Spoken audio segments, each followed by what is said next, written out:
Yo les gens, alors aujourd'hui on se retrouve pour un tuto qui va se porter sur les objectifs dans League of Legends. Donc c'est tout simplement ce qu'on appelle objectif. Donc ça va être tous les objectifs de la map. Mais on va pas voir comment stratégiquement faire pour user de ces objectifs dans un but de gagner. On va juste comprendre à quoi ils servent. Donc là c'est vraiment un tuto réservé pour les débutants. Il y a donc 3 vidéos sur les objectifs. Donc la première, celle-ci sur les tourelles, mais pas que. Il y aura aussi sur les inhibiteurs et les grands sbires. Donc tout ce qu'il y a autour. Donc on verra ce que sont les plaques, etc. Combien de gold on gagne, pourquoi on gagne des golds, etc. Comment sont répartis les golds. Au niveau des dragons, on va essayer de comprendre chaque dragon ce qu'il fait à peu près. Et enfin, on va s'intéresser sur une dernière partie aux héros de la faille et aux Nashor. Donc on va vraiment voir leur position à ces trois-là en fait, à ces trois objectifs, leur position dans la map, comprendre rapidement les enjeux qui les entourent.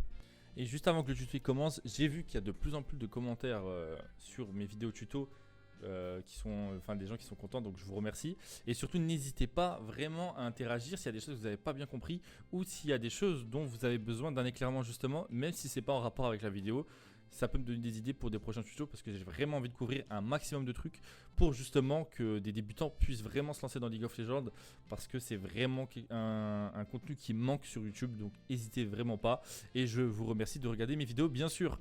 Donc sur ce, le tuto c'est tout de suite. Donc League of Legends, ce qu'on va chercher en fait, c'est aller détruire bien évidemment le Nexus. Donc il y a le nôtre qui est ici, c'est celui qu'on cherche à protéger. Et le plus gros objectif qui permet de conclure la game et donc de conclure sur une victoire, c'est d'aller choper ce Nexus. Mais pour y arriver, bien sûr, parce qu'on ne peut pas foncer directement là-bas et l'attaquer jusqu'à réduire ses PV à 0. Parce que si j'y vais, regardez, je vais me téléporter. Qu'est-ce qui va se passer? Ah, bah, je ne peux pas l'attaquer en fait. Pourquoi? Tout simplement parce qu'il y a ces deux tourelles qui protègent le Nexus. Il faut d'abord détruire ces deux tourelles afin de commencer à détruire le Nexus. Le problème, c'est, regardez, si je veux attaquer cette tourelle, ça va pas marcher non plus. Vous voyez? Et pareil pour celle-ci. Pourquoi? Tout simplement parce qu'un élément très important protège ces deux tourelles, qu'on va voir juste ici, c'est les inhibiteurs. Il y en a 3 en fait. Un pour chaque ligne. Le deuxième qui est là, voilà. Là, je me téléporte au troisième, qui est juste ici. Donc nous, de notre côté, c'est pareil, on a 3 inhibiteurs qui vont protéger ces tourelles-là en fait. Donc un ennemi ne va pas pouvoir venir attaquer ces tourelles-là tant que un inhibiteur n'est pas détruit.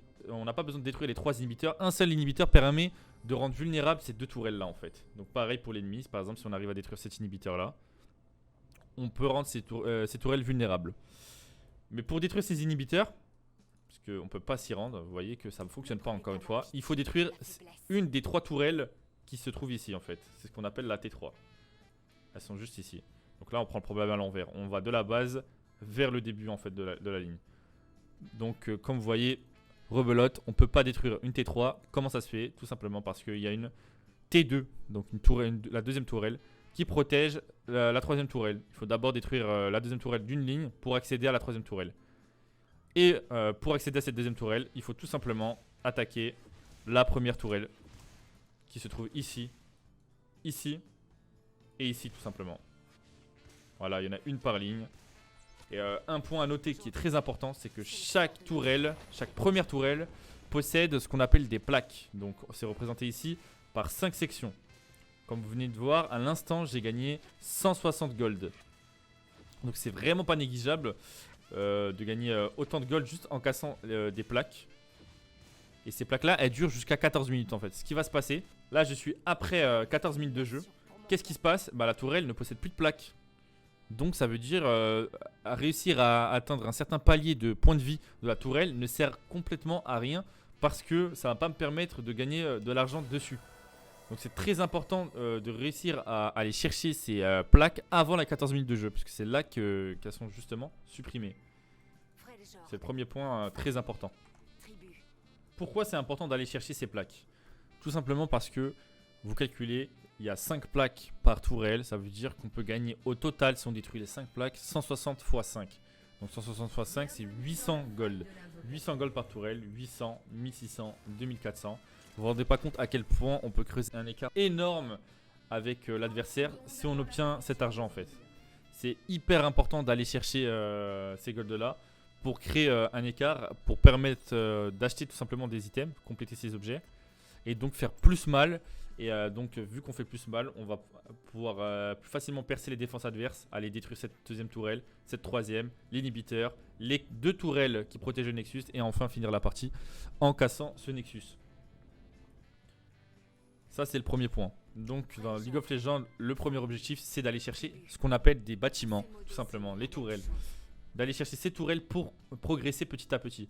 Donc à première vue, les tourelles ça permet juste d'aller choper le Nexus en fait. On se dit ça. On se dit que ça permet de choper le Nexus, mais c'est totalement faux. Détruire une tourelle, ça permet aussi d'ouvrir la map. Je m'explique. En gros ici là, si je passe, je me fais attaquer. Maintenant si on part du principe que cette tourelle n'existe plus, ça veut dire que je peux passer en gros ici sans me faire attaquer en fait. Vous voyez, je me fais pas attaquer en fait. Donc là, ça va me permettre tout simplement de ne pas être vu parce que cette tourelle donne aussi la vision à l'adversaire. Vous voyez que là, sur la minimap, on voit très bien ce qui se passe ici autour de la tourelle. Tout simplement parce que c'est la tourelle qui donne la vision. Bah là, c'est pareil. Donc si cette tourelle n'est plus là, l'adversaire ne sait plus ce qui se passe ici et on peut passer sans être vu. Donc à noter aussi, petite astuce, petite technique. La tourelle la plus importante si vous voulez ouvrir la map, c'est-à-dire vous voulez vraiment être beaucoup plus mobile sur la map, c'est celle-ci, c'est la T1 mid. Pourquoi? Parce que tout simplement, ça va vous permettre par exemple de vous enfuir par la jungle ici, en passant par ces 2 chemins. Et donc d'aller chercher surtout des camps adverses pour creuser l'écart. Parce que les camps adverses, si on les fait, c'est que lui les fait pas. Donc il perd de l'argent et nous on gagne de l'argent. L'écart est doublé. Donc là j'ai acheté des items dans l'outil d'entraînement pour vous montrer ce qui se passe lorsqu'on détruit la deuxième tourelle. Vous allez voir. Quelque chose de très intéressant. Voilà, la deuxième tourelle donne 550 gold. Tout simplement à la personne qui le détruit. Qui détruit cette tourelle.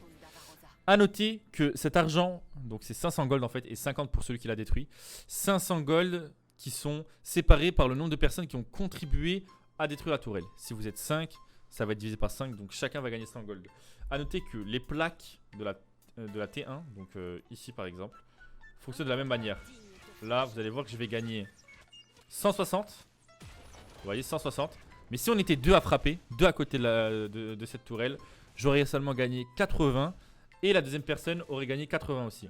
C'est pour ça que vous pouvez voir parfois peut-être des camarades à vous, donc des mates. Par exemple, souvent des top laners qui vont aller chercher des golds tout seuls et qui veulent absolument aucune aide parce qu'ils ont besoin de cet argent pour par exemple compléter un item ou tout simplement pour grossir et devenir de plus en plus fort. Surtout lorsque on joue avec un support, en général, on n'a pas trop envie que le support vienne gratter l'argent. Mais il faut savoir à quel moment faire ça en fait. À quel moment est-ce qu'on prend tous les golds, à quel moment on le fait à 2. Après c'est très complexe lorsqu'on joue tout seul, mais lorsqu'on joue en équipe, ce qu'il faut savoir c'est l'ADC, donc le rôle du mec qui joue en bas. Donc celui qui va être le porteur de dégâts, donc par exemple H, la personne que je joue, c'est quelqu'un qu'on veut voir avec beaucoup de gold. Donc c'est très intéressant de peut-être lui laisser des plaques, de reculer exprès pour lui laisser de l'argent, pour essayer de la rendre très très forte en fin de partie lorsqu'on joue en équipe. Ou lorsqu'on joue avec de très bons joueurs.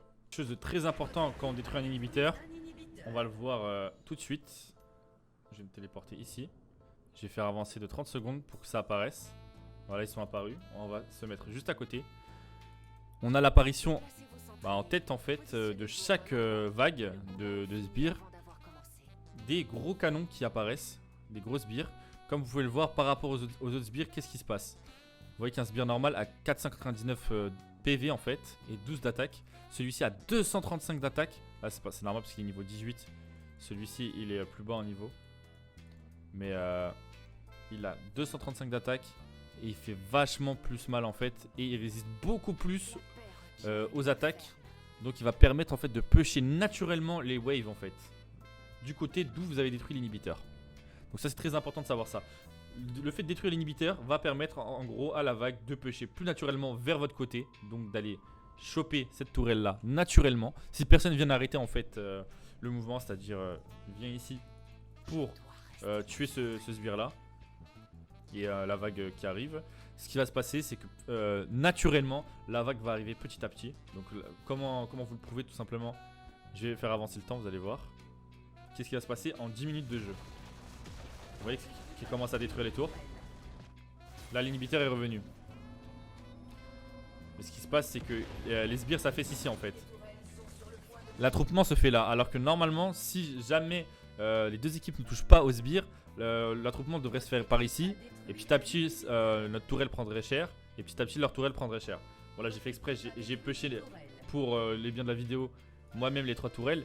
Mais vous voyez que quand vous détruisez l'inhibiteur, en fait, ce qui se passe, c'est qu'il y a ces méga grosses sbires qui apparaissent. C'est le plus important à comprendre. Il y a ces grosses sbires qui font très très mal. Ils viennent du côté de là où vous avez détruit l'inhibiteur. Donc forcément d'ici.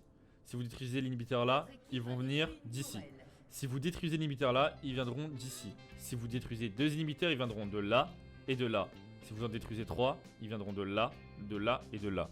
Et le plus important à savoir, c'est que lorsque vous détruisez 3 inhibiteurs, c'est non pas un seul sbire en tête, mais 2 gros sbires qui viennent à chaque vague. Ça veut dire qu'en gros, lorsque vous avez les 3 inhibiteurs détruits, adverses, vous détruisez les 3 inhibiteurs adverses, vous avez 2 gros qui apparaissent à chaque vague.